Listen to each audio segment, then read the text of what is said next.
हम डेली आप लोगों के लिए जो अति महत्वपूर्ण करंट अफेयर्स के प्रश्न हो सकते हैं आपकी परीक्षा के लिए वो ले आ रहे हैं। बहुत जल्द हम 15 डे का कोर्स भी शुरू करने जा रहे हैं पीसीएस के लिए। तो 15 दिन का कोर्स रहेगा और आपके लिए उतना भी बहुत रहेगा, उतना कर लेंगे तो थोड़ा टेक्निकली हम पॉइंट वाइज वो उसमें सारी चीज़ें प्रोवाइड करवाएंगे आपको। वीडियोस भी बहुत जल्द प्रोवाइड करवाएंगे उस पर अपने यूट्यूब चैनल पे। बाकी टेस्ट वगैरह प्राप्त करना चाहते हो तो व्हाट्सअप नंबर 9453775039 पे संपर्क करके डिटेल्स ले सकते हैं, जो भी कोर्स आपको चाहिए। चलिए, निम्नलिखित कथनों पर विचार कीजिए। वर्ल्ड हेरिटेज कन्वेंशन 1972 संभावित स्थलों की पहचान करने और उन्हें बचाने तथा संरक्षित करने में उनकी भूमिका में राज्य दलों के कर्तव्यों को निर्धारित करता है। यहाँ राज्य का संदर्भ देश से है, तो पहला वाला बिल्कुल सही है।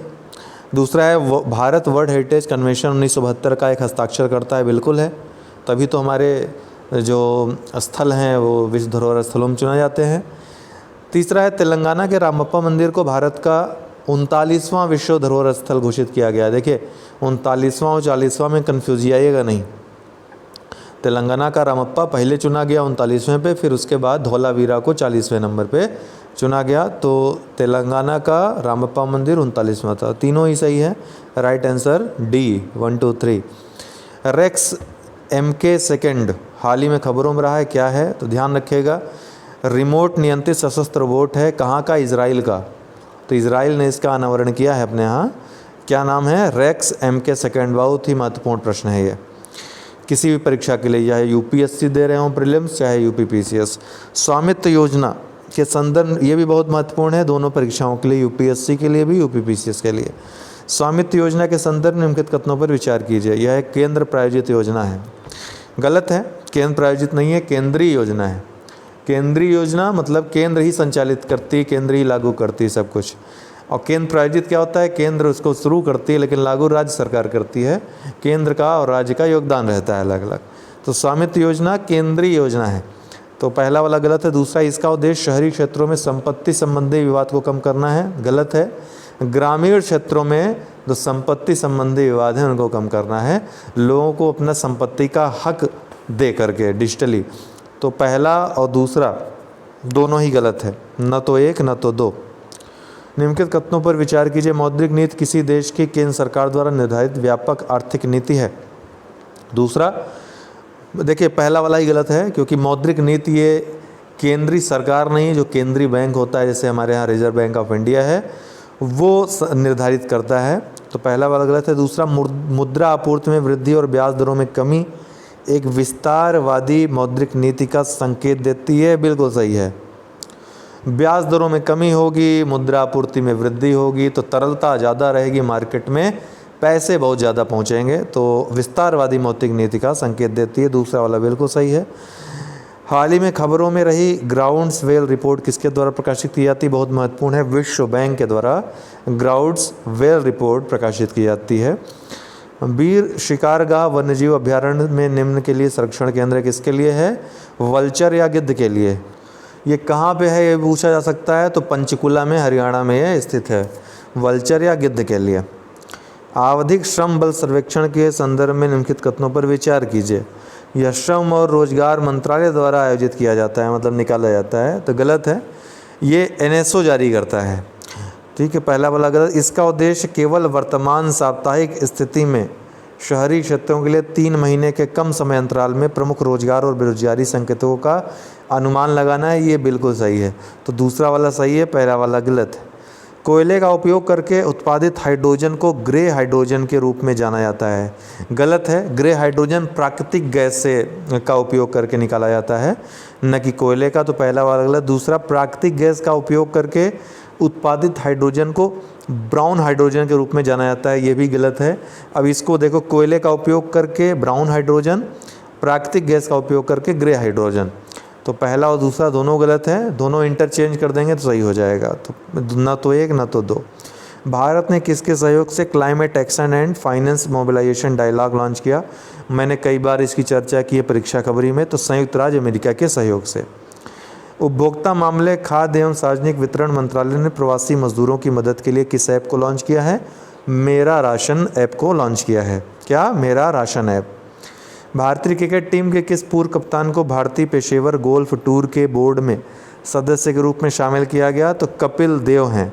इनको भारतीय पेशेवर गोल्फ टूर के बोर्ड में सदस्य के रूप में शामिल किया गया है। ये पूर्व भारतीय कप्तान है, भारतीय क्रिकेट कप्तान है कपिल देव।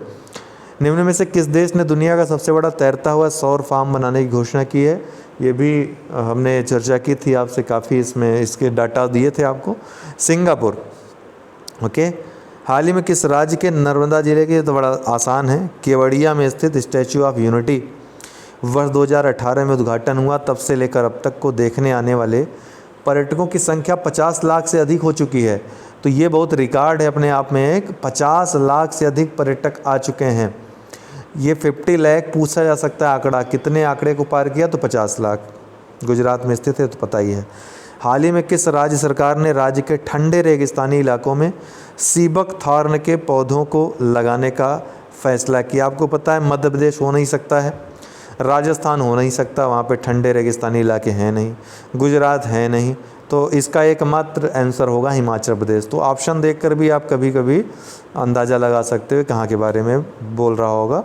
ठीक है, हालांकि हिमाचल प्रदेश के अलावा कोई ऐसा राज्य का नाम दिया है जहाँ रेगिस्तानी ठंडे इलाके हैं, तो आप कन्फ्यूज़ ही आ सकते हैं, लेकिन ऐसे ऑप्शंस को आप आराम से टैकल कर सकते हैं।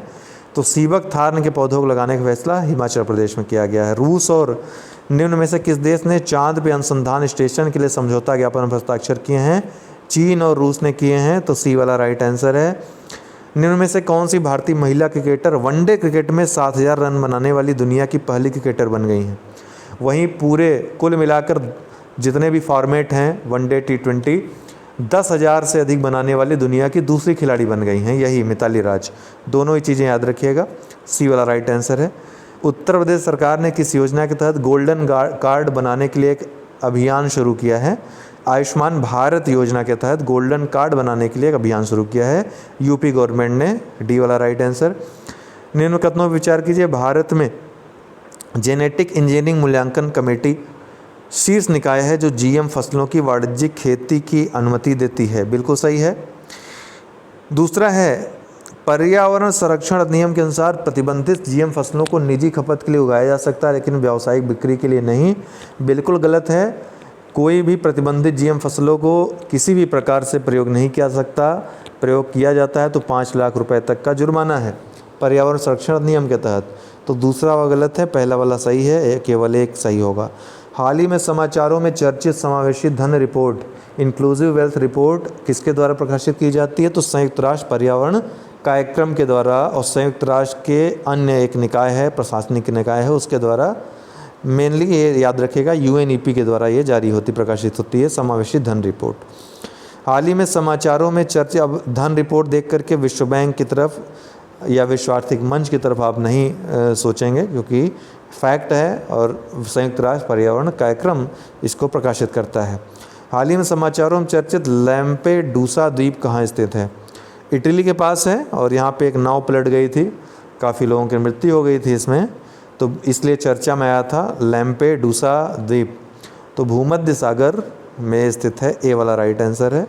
तो किसी भी को पेड कोर्स जुड़ना है आपको हमारे टेलीग्राम ग्रुप से या टेस्ट सीरीज़ से, UPPCS RORO, high court RORO, किसी से भी, तो आप मुख्य परीक्षा हो, प्रीलिम्स हो, किसी भी एग्ज़ाम के लिए, तो व्हाट्सएप ये नंबर है हमारा, जुड़ करके टेस्ट सीरीज़ आप हमारी प्राप्त कर सकते हैं, या कोर्सेज़ में अगर एडमिशन लेना है तो कर सकते हैं। आपको बता दूं कि मैं बहुत जल्द प्रारंभ कर रहा हूं 15 दिनों का फुल कोर्स UPPCS के लिए। कंप्लीट स्टडी पैकेज आपके लिए रहेगा।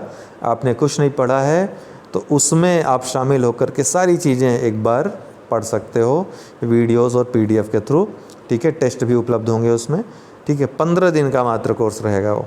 ठीक है, अभी तक 30 डे में जुड़ना हो वहाँ भी जुड़ सकते हैं, कंप्लीट पैकेज है। 15 दिन वाला 15 दिन के हिसाब से रहेगा। ठीक है, लेकिन वही लोग जुड़िएगा जिनको बेसिक्स थोड़े से तैयार हैं, है ना, टर्म समझ में आए। डायरेक्ट फैक्ट पढ़ेंगे तो फिर हो सकता है कि उतना याद ना रहे आपको। ठीक है, चलिए, बहुत बहुत धन्यवाद।